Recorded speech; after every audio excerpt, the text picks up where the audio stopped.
মানে বলতে চাইছে যে আমি জানতাম। তুই চকলেট দিবি সেটা তো আমি জানতাম বছরের শেষ।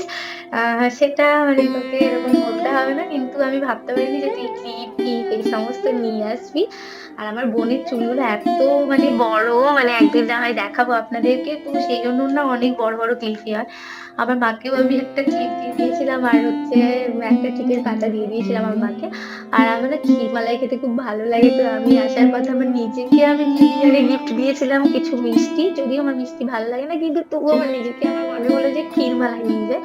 আর নিউ ইয়ার এর টাইমে না অনেক কিছু মিষ্টি পাওয়া যায়। নিউ ইয়ার এর আগের সন্ধ্যায় মানে মিষ্টান্ন ভান্ডারগুলোতে নানা রকম মিষ্টি বানায়। মা বলল যে, "দেখ হচ্ছে একটু তোর থেকে দে। আমি একটুখানি হচ্ছে ক্যান্ডিকে দিয়ে দেখি যে ও খায় কিনা।" আ তো মানে ক্ষীরমালাই ও খাবে কিনা, এটা দোকানের বানানো। বাড়ির বানানো ক্ষীর-টির মানে সবকিছু খায়। মানে দুধ, ক্ষীর, মাংস, অন্য